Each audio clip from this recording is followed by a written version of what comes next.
નમસ્કાર વિદ્યાર્થી મિત્રો, આજનું આપણું પ્રકરણ 7 અપૂર્ણાંક સંખ્યાઓ. તો વિદ્યાર્થી મિત્રો, આપણે પૂર્ણ સંખ્યા અને પ્રાકૃતિક સંખ્યા વિશે આગળ ભણી ગયા છીએ. તો આજે આપણે અપૂર્ણાંક સંખ્યાઓ વિશે માહિતી મેળવશું. તો પહેલાં તો અપૂર્ણાંક સંખ્યા કોને કહેવાય કે જે સંખ્યામાં અંશ અને છેદ હોય, એટલે કે ધારો કે 1/4 છે, 2/4 છે, તો આ બધી સંખ્યા કેવી કહેવાશે? અપૂર્ણાંક સંખ્યા. આને કહેવાશે અંશ અને નીચે છે એને કહેવાશે છેદ. તો આ બધી સંખ્યા કેવી કહેવાશે? અપૂર્ણાંક સંખ્યાઓ. તો આપણે આ પ્રકરણમાં કેટલીક અપૂર્ણાંક સંખ્યાઓ છે, એમાં શુદ્ધ અપૂર્ણાંક, અશુદ્ધ અપૂર્ણાંક, મિશ્ર સંખ્યાઓ ભણવાની છે. આ ઉપરાંત આ અપૂર્ણાંક સંખ્યાના સરવાળા, બાદબાકી અને તેનું સાદુરૂપ, આ બધી જ માહિતી આ પ્રકરણમાં આપણે મેળવવાની છે. તો આપણે કેટલીક જાણવાની બાબતો છે એ જોઈએ કે જે અપૂર્ણાંકના અંશ અને છેદને એક સિવાય કોઈ સામાન્ય અવયવ ન હોય તો તેને સાદો અપૂર્ણાંક કહેવાય છે. ધારો કે હું આ જ લઈ લઉં છું, ઉદાહરણ 1/4. હું આના અવયવ પાડું છું તો આના અવયવ 1 જ આવશે, અને આના અવયવ પાડું છું તો આના અવયવ આવશે 1, 2 અને 4. તો આમાં સામાન્ય અવયવ કયો નીકળે છે? 1. એટલે કે અંશ અને છેદને એક સિવાય બીજો કોઈ સામાન્ય અવયવ ન હોય તો તેને કેવો કહેવાશે? સાદો અપૂર્ણાંક. સરળ ભાષામાં કહીએ તો 1/4, 3/4, 2/4, આ બધી સંખ્યા કેવી સંખ્યા છે? અપૂર્ણાંક સંખ્યા. પાછો એમાં પણ આવે છે શુદ્ધ અપૂર્ણાંક અને અશુદ્ધ અપૂર્ણાંક. તો શુદ્ધ અપૂર્ણાંક કોને કહેવાશે? કે જે અપૂર્ણાંકનો અંશ એ છેદ કરતાં નાનો હોય તો તેને શુદ્ધ અપૂર્ણાંક કહેવાય છે. એટલે કે આ તમને અપૂર્ણાંક આપેલો છે, એમાં અંશ છે એ નાનો છે. આ અંશ કેવો હશે? નાનો. અને છેદ કેવો હશે? મોટો. તો અંશ નાનો હોય અને છેદ મોટો હોય તો તેને કેવું કહેવાશે? શુદ્ધ અપૂર્ણાંક. હવે આ બંનેનો હું ભાગાકાર કરું તો આપણને કેવી કિંમત મળે છે? 0 કરતાં મોટી અને 1 કરતાં નાની કિંમત મળે. બીજું ઉદાહરણ જોઈએ. અહીંયા પણ અંશ નાનો છે, છેદ મોટો છે, માટે શુદ્ધ અપૂર્ણાંક થશે. અહીં પણ 1 અને 5 આપેલો છે, તો અંશમાં 1 છે એ નાનો છે, છેદ મોટો છે, માટે એ પણ શુદ્ધ અપૂર્ણાંક થશે. અહીં 2 અને 6 આપેલા છે, તો 2 અંશમાં નાનો છે અને છેદ મોટો છે, તો માટે એ પણ શુદ્ધ અપૂર્ણાંક થશે. હવે આવે છે અશુદ્ધ અપૂર્ણાંક. તો જે અપૂર્ણાંકનો અંશ એ છેદ કરતાં મોટો હોય તો તે અશુદ્ધ અપૂર્ણાંક કહેવાય. એટલે કે 9/2. તો 9 છે મોટા છે અને છેદ છે નાનો છે, એટલે કે અંશ કેવો હશે? મોટો અને છેદ હશે નાનો.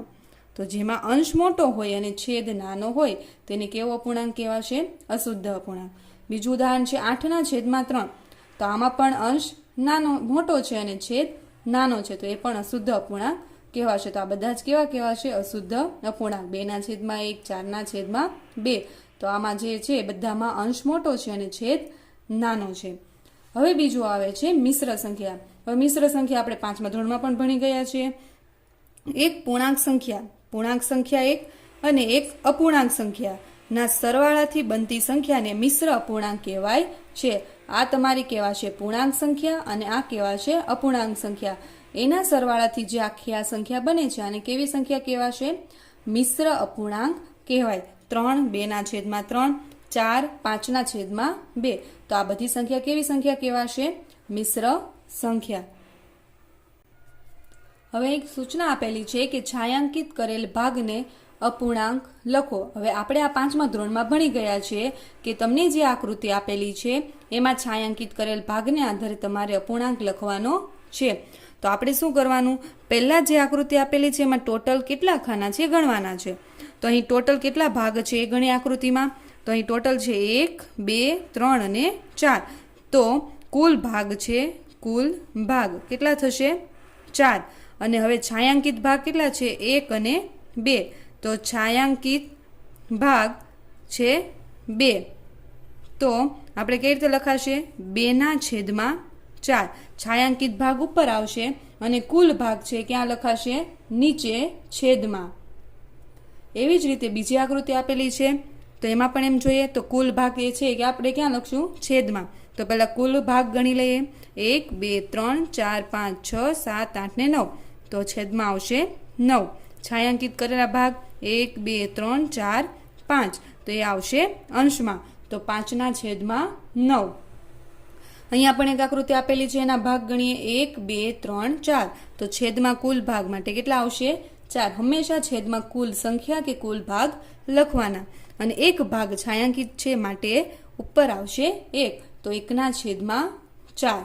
એવી જ રીતે બીજી નીચે આકૃતિ આપેલી છે, એના પણ ટોટલ ભાગ ગણીએ 1, 2, 3, 4, 5, 6, 7, 8, 9 ને 10. તો કુલ ભાગ છે 10, એટલે છેદમાં હું 10 લખી દઈશ. છાयांકિત કરેલા ભાગ 1, 2, 3, 4 અને 5. તો અંશમાં આવશે 5. 5/10. આ તો સિમ્પલ જ છે કે જે તમે 5મા ધોરણમાં ભણી ગયા છો. હવે આવે છે કેટલાક દાખલા, એ જોઈએ કે અહીં સૂચના આપેલી છે કે 8 કલાક એ દિવસનો કેટલામો ભાગ છે. 8 કલાક છે, મારે ભાગ પ્રમાણે ગણવું હોય કે 8 કલાક આપેલા છે અને દિવસનો કેટલામો ભાગ ગણી શકાય. ધારો કે આપણે એમ કહીએ કે 8 કલાક છે, તો એમાં એક દિવસમાં કેટલા કલાક આવે? તો એક દિવસ બરાબર 24 કલાક. એટલે આપણને કુલ કિંમત કેટલી મળી? 24. એટલે કુલ કલાક કેટલા છે? 24. એમાંથી કેટલા કલાકનું જોવાનું છે? 8 કલાક. તો દિવસના 8 કલાક, 8 કલાક. તો મારે ભાગમાં દર્શાવવું હોય તો શું થશે? કુલ સંખ્યા છેદમાં આવશે, ઉપર આવશે 8. 8/24. એટલે 8 કલાક એ દિવસનો 8/24મો ભાગ છે. એટલે કે 24 કલાકમાંથી આપણે 8 ભાગ ગણ્યા. હવે આના હું છેદ ઉડાડું તો પણ ઉડાડી શકીએ. તો થશે અહીં 8 એકા 8, 8 તેરી 24, 8 8 ઉડી ગયા. કેટલા આવ્યા? 1/3. આ પણ લખી શકો અને આ પણ લખી શકો. આ પણ સાચું છે અને આ પણ સાચું છે. તેને આમ પણ કહી શકીએ કે 8 કલાક એ દિવસનો 1/3 ભાગ છે. એટલે કે તમે 24 કલાક છે એના 3 ભાગ કરો એટલે કેટલા થશે? 8 કલાક. એવી જ રીતે અહીં બીજું આપેલું છે કે 40 મિનિટ એ કલાકનો કેટલામો ભાગ છે. હવે અહીં કીધું છે મિનિટ, તો 1 કલાકમાં કેટલી મિનિટ આવે? તો 1 કલાકમાં 1 કલાક બરાબર 60 મિનિટ. એટલે આપણને કુલ સંખ્યા મળી ગઈ. તો કુલ મિનિટ કેટલી છે? કુલ મિનિટ છે 60. આપણે કેટલાનું શોધવાનું છે? 40નું. તો શું લખીશું? કલાકનો ભાગ.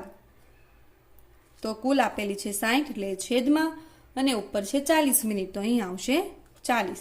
તો 40 મિનિટ એ કલાકનો 40/60મો ભાગ છે. હવે મારાના છેદ ઉડાડવા છે, તો આ 0 0 ઉડી ગયા. તો જવાબ આવશે 4/6. તો આ પણ ચાલે અને આ પણ તમે લખી શકો. હજુ જો આના ભાગ ઉડાડો તો પણ ચાલે. તો આ રીતે તમે જ્યારે કોઈ પણ ભાગ પૂછેલો હોય ત્યારે કુલ સંખ્યા લખવાની છેદમાં, અને ઉપર જે સંખ્યા આપેલી હોય તે લખવાની, એટલે તમને તે સંખ્યાનો ભાગ મળી જાય.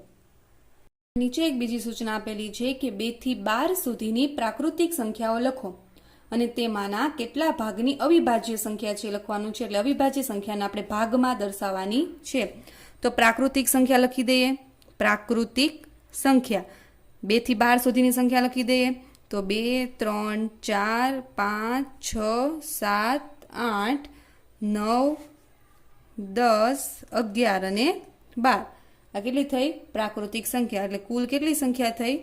1, 2, 3, 4, 5, 6, 7, 8, 9, 10 ને 11. કુલ 11 પ્રાકૃતિક સંખ્યા થાય. હવે એમાંથી કઈ સંખ્યા લખવાની છે આપણે? અવિભાજ્ય સંખ્યા. તો અવિભાજ્ય સંખ્યાને શોધીશું. તો અવિભાજ્ય સંખ્યા કોને કહેવાશે? કે જેના 2 જ અવયવ પડે. તો એવી સંખ્યા ગોતીશું કે અવિભાજ્ય સંખ્યા. તો પહેલા આવશે 2, એના 2 જ અવયવ પડે. 3ના પણ 2 જ અવયવ પડે. પછી આવશે 5, 7 અને 11. આટલી સંખ્યા કેવી સંખ્યા કહેવાશે? અવિભાજ્ય સંખ્યા. હવે આપણે એના ભાગ શોધવાના છે. તો અવિભાજ્ય સંખ્યાનો ભાગ. તો પહેલા અવિભાજ્ય સંખ્યા કેટલી છે? 1, 2, 3, 4 અને 5. ટોટલ 5 સંખ્યા છે. અને આ કુલ પ્રાકૃતિક સંખ્યા કેટલી છે? 11. તો છેદમાં કેટલા આવશે? 11. તો એટલે આ કહેવા શું માંગે છે કે 11 પ્રાકૃતિક સંખ્યા છે, એમાં 5મા ભાગની સંખ્યા કેવી સંખ્યા છે? અવિભાજ્ય સંખ્યા. એટલે આપણે શું લખાય? 5/11. હવે બીજી એક સૂચના આપેલી છે કે નીચેની સંખ્યાને સંખ્યા રેખા પર દર્શાવો. આપણે આગળના ચેપ્ટરમાં સંખ્યા રેખાઓ પર સંખ્યા દર્શાવતા હતા. તો 0, એ પહેલા જમણી બાજુ આપણે કઈ સંખ્યા લખતા હતા? ધન સંખ્યા, અને ડાબી બાજુ ઋણ સંખ્યા, અને એમાંથી આપણે સંખ્યા રેખા પર સંખ્યા દર્શાવતા હતા. એ તો સાદી સંખ્યા હતી, પરંતુ આ સંખ્યા કેવી છે? અપૂર્ણાંક. હવે મારે આવી અપૂર્ણાંક સંખ્યાને સંખ્યા રેખા પર દર્શાવવું હોય તો મારે કઈ રીતે કરવાનું? તો વિદ્યાર્થી મિત્રો, તમારે યાદ રાખવાનું કે જ્યારે પણ અંશ નાનો હોય અને છેદ મોટો હોય ત્યારે એ શું થશે? આવી સંખ્યા છે એટલે એમાં આ સંખ્યા છે એ 0 કરતાં મોટી થાય અને 1 કરતાં નાની છે. જો એમ સમજનો પડે તો હું આ બંનેનો ભાગાકાર કરું, 5 અને 3, તો 0, અહીંયા તો ભાગ નહીં ચાલે એટલે મારે અહીંયા 0 મૂકવો હોય એટલે મારે અહીંયા 0 મૂકવો પડે. પછી પોઈન્ટ, બરાબર, પછી 5 6 30, તો 0.6. 0.6 એટલે આ સંખ્યા કેવી કહેવાશે? 0 કરતાં મોટી અને 1 કરતાં નાની. હવે મારે આ સંખ્યાને સંખ્યા રેખા ઉપર દર્શાવી છે એટલે શું કહી શકાય? 0 અને 1ની વચ્ચે આવે. આ 0 અને 1ની વચ્ચે આ અપૂર્ણાંક સંખ્યા આવે. તો જ્યારે પણ આવી અપૂર્ણાંક સંખ્યાને સંખ્યા રેખા પર દર્શાવવું હોય ત્યારે સિમ્પલ તમારે શું યાદ રાખવાનું કે નીચે છેદમાં કેટલા આપેલા છે? 5. તો માટે અહીં હું 5 ભાગ કરીશ. 1 2 3 4 અને 5. 5 ભાગ કરીશ અને હવે લખીશ 1/5, 2/5. હું છેદમાં 5 શા માટે લખું છું? મેં 5 ભાગ કર્યા છે એટલે. અને 5 ભાગ શા માટે કર્યા છે? અહીં છેદમાં 5 આપેલા છે એટલે. 3/5, 4/5 અને 5/5. તો અહીં કેટલા આવ્યા? 3/5 આપણે દર્શાવવાના હતા તો આ દર્શાવી દીધા 3/5. તો આ રીતે તમે સંખ્યા રેખા ઉપર આવી અપૂર્ણાંક સંખ્યા દર્શાવી શકો છો. એવી જ રીતે અહીં બીજી સંખ્યા આપેલી છે 2/8. હવે આવી બધી સંખ્યા છે આ બધી કેવી છે? શુદ્ધ અપૂર્ણાંક. શા માટે? કારણ કે અંશ એનો નાનો છે. તો કોઈ પણ શુદ્ધ અપૂર્ણાંક છે એ 0 અને 1ની વચ્ચે જ આવે. તો આ 2/8 છે એ પણ સંખ્યા રેખા પર 0 અને 1ની વચ્ચે આવશે. છેદમાં કેટલા છે? 8, માટે હું 8 ભાગ પાડીશ. 1 2 3 4 5 6 7. 8મો ભાગ ક્યાં આવશે? આ 1 છે તેના પર 8 ભાગ કરીશ. હવે શરૂઆત કરીશ 1/8, 2/8, 3/8, 4/8, 5/8, 6/8 અને 7/8. અહીં 8/8, 8 8 ઉડી ગયા, કેટલા વધ્યા? 1 આવી ગયા આના પર. હવે 2/8 અહીંયા છે એટલે આ દર્શાવી દેવાના કે અહીં 2/8. તો આ થયું સંખ્યા રેખા ઉપર નિરૂપણ. એવી જ રીતે છે 3/4. તો એમાં પણ હું સંખ્યા રેખા દોરીશ. આ પણ શુદ્ધ અપૂર્ણાંક છે. પહેલા જોઈ લેવાનું કે શુદ્ધ છે કે અશુદ્ધ. તો શુદ્ધ અપૂર્ણાંક કોઈ હંમેશા 0 અને 1ની વચ્ચે આવે. છેદમાં 4 છે માટે હું 4 ભાગ પાડીશ. 1 2 3 અને 4. હંમેશા જેટલા ભાગ પાડો એનો છેલ્લો ભાગ 1 સુધી આવવો જોઈએ. એ રીતે જ ભાગ પાડવાના. અહીં 8 હતા એટલે આવી રીતે 8 થયા. અહીં 4 હતા એટલે મેં આવી રીતે. પછી આ રીતે તમે નહીં કરી શકો. અહીં 1 2 3 4 એ રીતે નહીં. આટલા આખામાં 4 ભાગ 1 2 3 અને 4. તો 1/4, 2/4, 3/4 અને અહીં 4/4 એટલે આ 1 આવી ગયો. તો 3/4 દર્શાવવાનું છે તો આ 3/4. તો આ રીતે કોઈ અપૂર્ણાંક સંખ્યાને આપણે સંખ્યા રેખા ઉપર સરળતાથી દર્શાવી શકીએ છીએ. હવે અહીં આપેલું છે કે નીચે આપેલા મિશ્ર અપૂર્ણાંકને સ્વરૂપમાં દર્શાવો. જે આ અપૂર્ણાંક આપેલો છે સાદો અપૂર્ણાંક આપેલો છે અને આપણે મિશ્ર સંખ્યામાં ફેરવવાનું છે. આ પણ આપણે 5મા ધોરણમાં ભણી ગયા છે. તો એક ઉદાહરણ આપેલું છે કે 20/3 છે તો એનો પહેલા ભાગાકાર કરવાનો. 3 6 18. તો અહીં કેટલી શેષ વધે છે? 2. તો એને મારે મિશ્ર સંખ્યામાં લખવું હોય તો તમારો જે જવાબ આવ્યો છે આ બાજુ છે સાઈડમાં લખવાનો. 2 જે શેષ આવેલી છે અંશમાં અને જેના વડે તમે ભાગ્યું છે ક્યાં આવશે? છેદમાં. એટલે કે આ 3 છે છેદમાં આવશે, શેષ છે અંશમાં આવશે અને જે જવાબ આવ્યો છે સાઈડ ઉપર. એટલે આ થયું 6 2/3. ચાલો એવી જ રીતે આપણે બીજું ઉદાહરણ જોઈએ. 11/5. તો એનો ભાગાકાર કરીશ તો 5ના ઘડિયામાં 11 આવશે નહીં. તો 5 દુ 10. 11માંથી 10 જશે તો શેષ વધશે 1. તો હવે આના મારે મિશ્ર સંખ્યામાં લખવું હોય તો પહેલાં શું લખી દઈશું? અંશ અને છેદ. તો જે મારો આ જેના વડે મેં ભાગ્યું છે એને ક્યાં આવશે? છેદમાં. શેષ વધી છે ક્યાં આવશે? અંશમાં. શેષ વધી છે ક્યાં આવશે? અંશમાં. અને જે 2 છે જે આપણો જવાબ છે એ ક્યાં આવશે? સાઈડમાં. તો આપણી આ મિશ્ર સંખ્યા. એવી જ રીતે છે 17/7. તો પહેલાં હું ભાગાકાર કરીશ. 17ના ઘડિયામાં 7 તો આવશે નહીં, તો કયા આવશે? 7 દુ 14. શેષ વધશે 3. હવે એને મારે મિશ્ર સંખ્યામાં ફેરવવાનું છે, તો આ 7 છે ક્યાં આવશે? છેદમાં. આ છેદની સંખ્યા છે એ બદલાશે ને એ છેદમાં જ રહેશે. શેષ વધી છે એ અંશમાં. જવાબ છે 2 એ ક્યાં આવશે? બાજુમાં. એટલે આ તમારી મિશ્ર સંખ્યા. હવે છે મિશ્ર સંખ્યાને તમારે સાદી સંખ્યામાં ફેરવવાની છે. આ મિશ્ર સંખ્યા છે એને આપણે સાદી અપૂર્ણાંકમાં ફેરવશું. તો એમાં શું કરવાનું છે? પહેલાં આ બંનેનો ગુણાકાર 7 × 4 વત્તા 3. છેદમાં જે સંખ્યા છે તો એમ જ રહેશે. આ બંનેનો ગુણાકાર કર્યો, એમાં +3 કર્યા અને છેદમાં 4 છે તો એમ જ રહેશે. તો હવે 7 ચોક 28. 28માં 3 ઉમેરો તો 28, 29, 30 અને 31. 31ના છેદમાં 4. તો આ તમારી મિશ્ર સંખ્યા હતી, એમાંથી મેં સાદા અપૂર્ણાંકમાં ફેરવી. ફરીથી આ બંનેનો ગુણાકાર કરવાનો, ઉપરની સંખ્યા છે એનો સરવાળો કરવાનો અને છેદની સંખ્યા છે તો એમ જ રહેશે નીચે છેદમાં. એવી જ રીતે અહીં બીજી સંખ્યા આપેલી છે, તો અહીં થશે 5 × 7 વત્તા 6 છેદમાં 7. તો આ બંનેનો પહેલાં ગુણાકાર કરીશું. તો 5 + 35 માં હું 6 ઉમેરીશ તો 35 વત્તા 6ના છેદમાં 7 એટલે થશે 41ના છેદમાં 7. એવી જ રીતે નીચે બીજી સંખ્યા આપેલી છે, તો 2 × 6 વત્તા 5ના છેદમાં 6. તો 2 × 6 = 12 વત્તા 5ના છેદમાં 6. તો 12 ને 5 17, 17ના છેદમાં 6. તો વિદ્યાર્થી મિત્રો, આ થયું તમારું મિશ્રમાંથી શુદ્ધ અપૂર્ણાંકમાં, અને ઉપરનું જે હતું સાદી અપૂર્ણાંક હતો એમાંથી આપણે એને મિશ્ર સંખ્યામાં ફેરવી.